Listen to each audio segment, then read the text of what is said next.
Minsan sa isang gawain mga sangkay, may bigla kong magpapaputok at may mga bubulat ka ng mga Kristiyano. Sa mga Bible study, sa kakalsadahan, sa kaman, magugulat na lamang po sila. Biglang may dadampot sa kanila at ang kanilang buhay ay mabibiligro. At ang istorya nito ay kumakalat na po ngayon. Orange.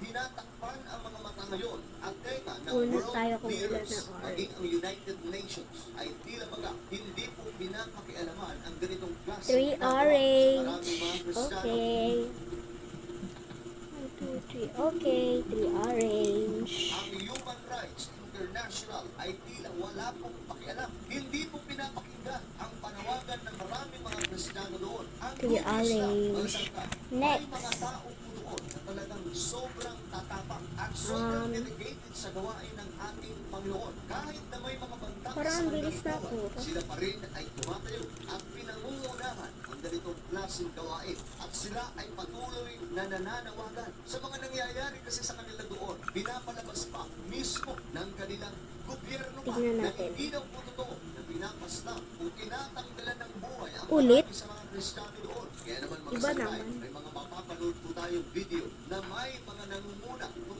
po dito at pinapakita po nila ang napakaraming mga Kristiyano doon na sabay-sabay. One sticker. Ito siya, guys. Ito ang one sticker.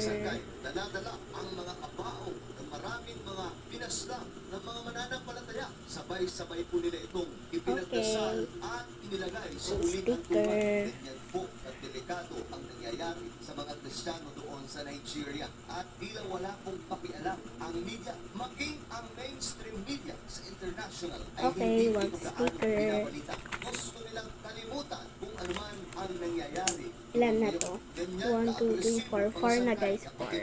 Ang gawain Bilis sa ng Nigeria. time, guys. Dahil para po sa inyong kaalaman, may malaking revival na nangyayari ngayon sa bansang ito. Kung kaya't si Satanas, ni Kumikilos, gusto niyang matakot ang maraming mga tao doon na sumasamba sa Blue. ating Panginoong Hesus. Ngunit ang good Meron news, na, guys. isang magandang balita, hindi po tumitigil ang Ito mga na lang. Kristiyano. Sa kabila po ng nararanasan nilang persecution, sila pa rin po pinagpapatuloy sa 7 kanilang marker. sa ating Panginoon. At pinapatunayan na Anong hindi po kulay? sila maantala, hindi po sila matatakot Anong dahil ganun nila kulay? kamahal ang ating Panginoong Diyos. Sapagkat ang ganitong klase mga Anong kulay na persecution, marker? ito po ay 7. isang kung tayo po ay totoong nagmamahal sa ating Panginoong Diyos, ayon sa Biblia ng Sangkay, sa Matthew chapter pink. 5 verse 10, test, Pink, blessed are tatlo. they which are persecuted for righteousness' sake, Sana tatlo. for theirs is the kingdom of heaven. Bye. Talaga. Ang